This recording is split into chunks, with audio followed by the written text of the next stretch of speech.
Next on Worcester News tonight, more than 100 storage units are broken into in Worcester. What one affected customer wants to see happen next. Plus, the Clean City program is working to help keep Worcester clean. But should residents use bins or plastic bags for recycling?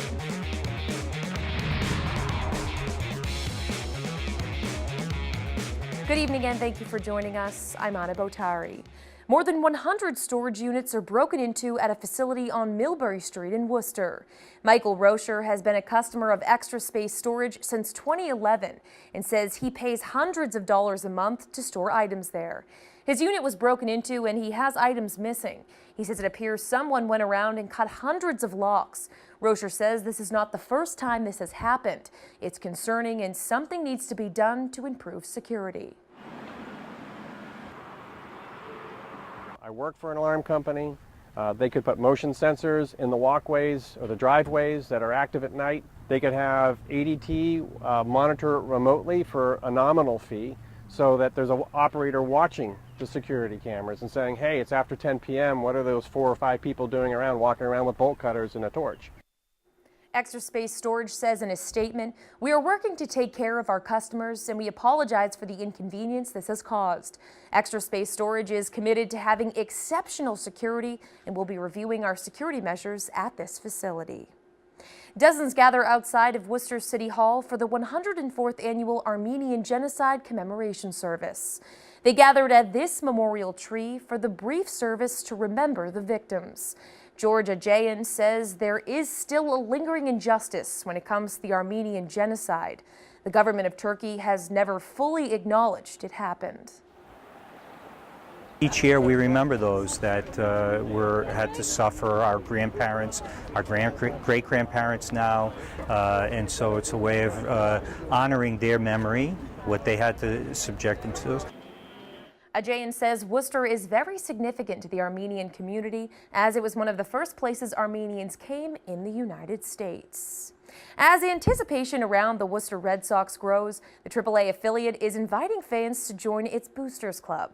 The loyalty program is open to all fans. It will offer free benefits, ticket priority, special access, and exclusive options. There are 4 tiers of the Booster Club and range in price from free to $500. City Manager Ed Augustus says he thinks it's a great way to make people feel a part of the ballpark. Some opportunities to really be part of the experience of being fans and getting a chance to meet some of the players and get updates on the ballpark construction. So I think it's a really great chance to get involved. When asked if there are any concerns about the construction going forward, Augustus had this to say. I mean, we're working our way through the process and, inevitably there are going to be challenges and, things that you didn't anticipate, but we'll work through those. We got a great team that's been assembled. Augustus says the team meets on a weekly basis and says people are going to be excited when they see the design of the ballpark. The city manager is also unveiling a more than $166 million capital campaign spending plan for the next fiscal year. It calls for significant improvements to city buildings, parks, and public work infrastructure. It also includes borrowing almost $28 million for the Polar Park project. Augustus says the debt service for the bond sale of the ballpark will be financed by new tax revenues generated by the $90 million in private development around it. Well, new tonight, the Worcester City Council voting in favor of a pilot program equipping some Worcester police officers with body cameras.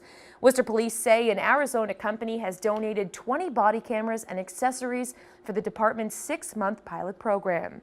The program will involve 20 officers from the Operations Neighborhood Response Team and Traffic Division. The City Council not voting tonight on an order from City Councilor George Russell regarding clear recycling bags. They would be used to replace bins within the city's recycling program. The council decided to hold the order and the issue is still up for debate. Our Rosalind Flaherty explained the debate around the bags. It's recycling day for Ann Coonan in Worcester. She keeps her items in clear plastic bags to prevent them from blowing all over her neighborhood. I take my dog for a walk and there is trash in the streets, on the sidewalks, and I do help pick it up. City Manager Ed Augustus's Clean City program is proposing everyone switch from bins to clear plastic bags for recycling. The goal is to reduce litter, but City Councilor George Russell says he isn't fond of the idea. In some of our neighborhoods, some folks go around looking for returnable bottles.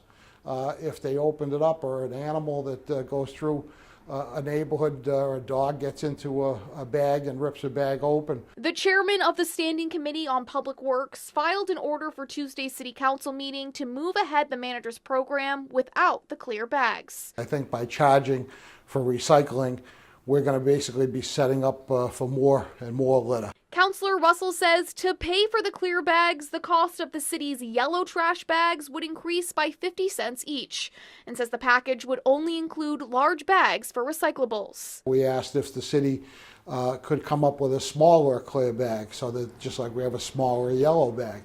That was something that the Public Works Department was unwilling to do. They said that the machine that Casella cleans out was going to be able to break only one size of a bag. Councilor Russell says he wants to get the ball rolling on the Clean City program to make sure it gets into the budget while his committee evaluates the clear bags. There are so many other good parts of the city manager's proposal, including the neighborhood cleanups, including the funding for the neighborhood groups, including helping the business associations clean the barrels in their area, hiring 4 new staff members for a clean team. Coonan says she isn't sure everyone is going to want to pay for bags instead of bins. She just wants the litter to stop. I don't know what the real answer is here. Russell says if the city manager can't find space in his budget for the program, he would consider increasing the cost of the yellow bags to 25 cents, with the exception of the clear bags. In Worcester, Rosalind Flaherty, Worcester News Tonight. In an effort to reduce energy use and costs, the city is looking to move forward with another phase of upgrades at several municipal facilities across Worcester. The facilities include schools like North High School. The multi-year, multi-million-dollar initiative has already helped the city save money. City Manager Edward Augustus is recommending an almost $22 million loan to fund the work. It will include upgrading interior lighting at about 60 public schools and facilities to LED. It also calls for the installation of solar arrays at 4 sites, including North High School. In an effort to reduce opioid abuse, UMass Memorial Medical Center is providing a safe and effective way to dispose of unwanted or expired medication. Through their overdose prevention fund, the healthcare system purchased opioid disposal units on the university and Memorial campuses, which are permanent. Saturday is National Take Back Day, and units like these will be available throughout Massachusetts for disposal. UMass Memorial's Brittany Chapman says leaving unwanted medication around can lead to a dangerous situation.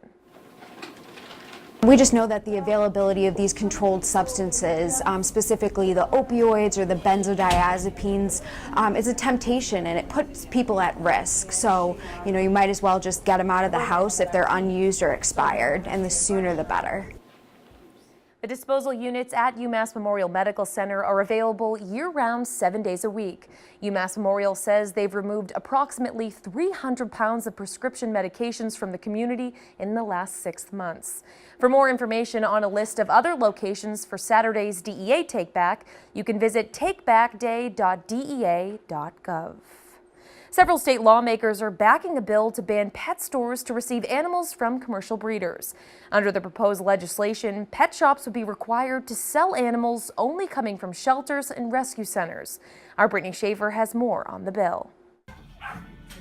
A proposed bill could ban pet shops throughout the state from receiving animals from commercial breeders. It would essentially put an end to puppy mills in Massachusetts. Puppy mills are a real problem. They are large commercial breeding operations, and a lot of their animals are stacked in cages. They don't get veterinary care. They don't get to go out. Second Chance Animal Services has a no-kill animal shelter in East Brookfield. CEO Cheryl Blancato says animals shouldn't be kept in inhumane conditions. I personally have been on puppy mill rescues and been on site of these, and it's just horrific. I definitely agree that there should not be pet stores that are bringing in lots of puppies or even kittens from these commercial breeding operations. In Massachusetts, there are currently multiple similar bills being considered by legislators. Senator Michael Moore says now is the time to further protect pets. Anyone who's had a pet knows how much you love that pet and how much it means to you.